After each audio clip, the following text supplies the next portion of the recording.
بسم اللہ الرحمن الرحیم۔ السلام علیکم۔ زی این نیوز کی رپورٹ کے ساتھ میں ہوں رابعہ ظفر۔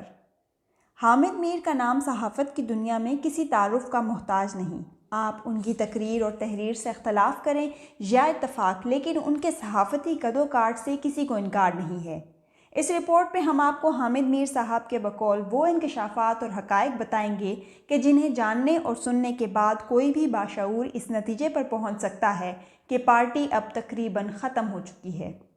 اتحادی تو چھوڑ دیجئے، تحریک انصاف کی اپنی جماعت کے اجلاسوں میں معاملہ گالم گلوچ تک پہنچ چکا ہے۔ 2 روز قبل کی بات ہے کہ پرویز خٹک کا پی ٹی آئی کی پارلیمانی کمیٹی کے اجلاس میں حماد اظہر کے ساتھ مبینہ طور پر گالم گلوچ کا تبادلہ ہوا۔ نہ صرف یہ بلکہ وزیر دفاع نے اپنے وزیر اعظم کو کھری کھری سنا دی۔ یہ بھی بتا دیا کہ مت بھولیے کہ آپ ہمارے ووٹوں سے وزیر اعظم بنے ہیں، اور یہ بھی سنوا دیا کہ اگر آپ کا یہی رویہ رہا تو ہم آپ کو ووٹ نہیں دیں گے۔ بات اتنی بڑھ گئی کہ وزیر اعظم صاحب کو یہاں تک کہنا پڑ گیا کہ اگر آپ مجھ سے خوش نہیں تو میں حکومت چھوڑ دیتا ہوں۔ یہ پہلا موقع نہیں تھا کہ پرویز خٹک وزیر اعظم کے خلاف بولے، بلکہ کچھ عرصہ پہلے وہ اپنے ہی حلقے میں لوگوں سے خطاب کے دوران کہہ چکے ہیں کہ اگر میں چاہوں تو وزیر اعظم ایک دن بھی وزیر اعظم نہیں رہ سکتے۔ ابھی چند روز پہلے پرویز خٹک نے ایک دعوت کا اہتمام کیا جس میں خیبر پختونخوا سے تعلق رکھنے والے تقریباً تمام ایم این ایز نے شرکت کی۔ اندر کی خبر رکھنے والے اسے بھی ایک واضح اشارہ قرار دے رہے ہیں۔ اب آئیے حامد میر صاحب کی سٹوری کی طرف، جس میں میر صاحب نے واضح طور پر ثابت کیا ہے کہ تحریک انصاف میں بغاوت جنم لے نہیں رہی بلکہ بغاوت جنم لے چکی ہے۔ میر صاحب ان صحافیوں میں شامل ہیں جو اپنے تجزیے کے ساتھ ساتھ اپنی اندر کی معلومات کے لحاظ سے بھی خاصی شہرت رکھتے ہیں۔ حامد میر لکھتے ہیں کہ زیادہ پرانی بات نہیں ہے جب پاکستان کی سیاست میں تبدیلی کا نعرہ ایک امید کی کرن تھی، اور یہ عمران خان کا کمال ہے کہ انہوں نے اپنی حکومت کے صرف 3 سالوں میں ہی تبدیلی کا لفظ اتنا بدنام کر دیا کہ اب یہ طعنہ اور گالی بن چکا ہے۔ 2018 میں جن لوگوں نے عمران خان کو ووٹ دیا تھا اب وہ اپنے آپ کو کوستے پھر رہے ہیں، جبکہ گزشتہ الیکشن میں تحریک انصاف کے ٹکٹ پر قومی یا صوبائی اسمبلی کا الیکشن لڑنے والوں کی تو راتوں کی نیندیں اڑ چکی ہیں۔ اب ان میں سے کئی ایسے بھی ہیں جو کہیں اور اڑان بھرنے کا فیصلہ کر چکے ہیں۔ ویسے اس بات کی گواہی تو نون لیگ کے اہم رہنما میاں جاوید لطیف نے ظفر نقوی سے گفتگو کرتے ہوئے بھی دی کہ اب تک تحریک انصاف کے متعدد ارکان پارلیمنٹ لندن میں نواز شریف سے مل کر آئے ہیں، جن میں 4-5 وفاقی وزراء بھی شامل ہیں۔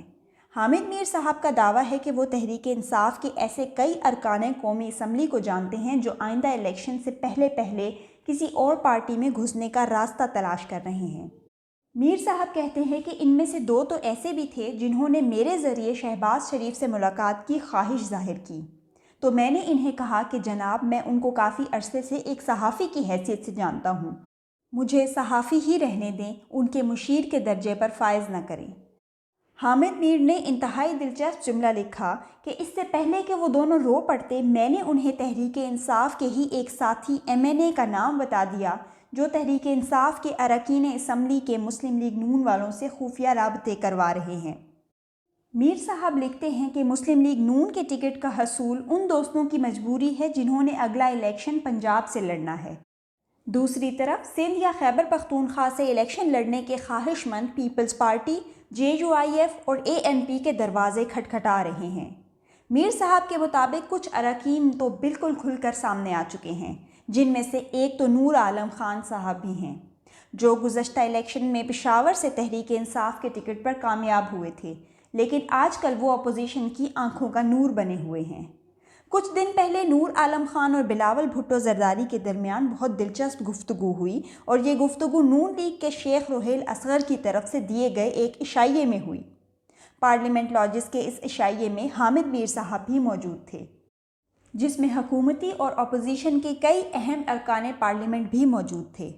شیخ روہیل اصغر صاحب نے بلاول بھٹو صاحب کو بھی اپنے ڈیرے پر دعوت طعام دے ڈالی، جو کہ بلاول صاحب نے فوری طور پر قبول کر لی۔ حامد میر صاحب کہتے ہیں کہ شیخ صاحب نے مجھے بلاول صاحب کے دائیں اور نور عالم کو بائیں جانب بٹھا دیا۔ اس میز پر راجہ پرویز اشرف، سید خورشید شاہ اور محسن داور بھی موجود تھے۔ بلاول صاحب نے کہا کہ انہیں بہت اچھا لگ رہا ہے کہ ہم پارلیمنٹ کے اندر اگرچہ ایک دوسرے پر تنقید کرتے ہیں لیکن یہاں مل بیٹھ کر کھانا کھا رہے ہیں۔ جب کھانا شروع ہوا تو میر صاحب کہتے ہیں کہ میں نے نور عالم خان صاحب سے پوچھا کہ آپ اگلا الیکشن کس پارٹی کے ٹکٹ پر لڑیں گے؟ وہ مسکرا کر بولے کہ ابھی فیصلہ تو نہیں کیا لیکن تحریک انصاف کے ٹکٹ پر نہیں لڑوں گا۔ محسن داور نے شرارتی لہجے میں کہا، یہ مولانا عطاء الرحمن کے بہت قریب ہیں، انہیں JUIF کا ٹکٹ مل جائے گا۔ یہ سن کر بلاول صاحب نے حیران کن نظروں سے نور عالم خان کی طرف دیکھا تو انہوں نے لہجہ تبدیل کر کے کہا کہ وہ استخارہ کریں گے۔ اس بات پر سب ہنس پڑے۔ سید خورشید شاہ نے کہا، یہ ان گائیڈڈ میزائل ہے، جدھر بھی جائے گا تباہی پھیلائے گا۔ اس بات پر مسلم لیگ نون کی رکن قومی اسمبلی زہرا ودود فاطمی نے لقمہ دیا کہ جتنی تباہی عمران خان نے پھیلائی ہے اتنی کوئی اور نہیں پھیلا سکتا۔ حامد میر صاحب کے مطابق شیخ رحیل اصغر کے عشائیے میں ایک طرف تو مسلم لیگ نون والے بلاول صاحب کو اپنے درمیان دیکھ کر خوشگوار حیرت میں مبتلا تھے تو دوسری طرف مولانا فضل الرحمان کے ہونہار برخوردار مولانا اسعد محمود صاحب نے بھی بلاول صاحب کو ایک اور کھانے کی دعوت دے ڈالی۔ اب میر صاحب ایک انتہائی اہم نقطے کی طرف اشارہ کرتے ہیں کہ اپوزیشن جماعتوں میں اختلافات صحیح لیکن یہ اتفاق پیدا ہو چکا ہے کہ اگر عمران خان کی تبدیلی سرکار کو نہ ہٹایا گیا تو یہ تبدیلی پاکستان کی مکمل تباہی کی وجہ بن جائے گی۔ PDM اور پیپلز پارٹی اپنے اپنے طور پر اسلام آباد کی طرف لانگ مارچ کا اعلان کر چکے ہیں، لیکن یہ حقیقت دونوں کو معلوم ہے کہ لانگ مارچ تبدیلی کا مناسب راستہ نہیں بلکہ مناسب راستہ تحریک عدم اعتماد ہے۔ حامد میر صاحب کے مطابق PDM اور پیپلز پارٹی میں دو معاملات پر بات چیت ہونا ابھی باقی ہے، ایک یہ کہ اگلا وزیر اعظم کون ہوگا اور دوسرا یہ کہ وہ کتنے عرصے میں نئے الیکشن کا اعلان کرے گا۔ مولانا فضل الرحمان اور نون لیگ کے متعدد رہنماؤں کو اب یقین ہو چلا ہے کہ کنٹرول ٹاور نیوٹرل ہو چکا ہے، اور جن رہنماؤں کو ابھی تک یقین نہیں، مولانا صاحب کو امید ہے کہ وہ مسلم لیگ نون کے ان رہنماؤں کو غیر یقینی صورتحال سے نکال دیں گے، جس کے بعد نور عالم خان اور ان کے کم از کم 22 ساتھی عمران خان کے خلاف اعلان بغاوت کر کے اگلے الیکشن کی تیاری شروع کر دیں گے۔ حامد میر نے تو نور عالم خان کے ساتھی کہہ کر بات ختم کر دی اور 22 کا ہندسہ بھی بتا کر یہ ظاہر کر دیا کہ ان کے پاس اندر کی کتنی مصدقہ اطلاعات ہوتی ہیں۔ یہ ساتھی نور عالم صاحب کے ہیں، جہانگیر ترین کے یا پرویز خٹک کے، لیکن ایک بات تو طے ہے کہ یہ کم از کم کپتان کے ساتھی نہیں ہیں۔ باغی عناصر مختلف دعوتوں میں اپنے باغی ساتھیوں کو بلا کر کپتان کو تبدیلی کے مسلسل اشارے دے رہے ہیں۔ اس ساری حقیقت کا کپتان کو بھی پتہ ہے کہ ان کے لیے خطرے کی گھنٹی بج چکی ہے اور اب کپتان اور کنٹرول ٹاور کا وہ ایک صفحہ پھٹ چکا ہے۔ امید ہے کہ آپ کو یہ رپورٹ پسند آئی ہوگی۔ آپ کا بہت بہت شکریہ۔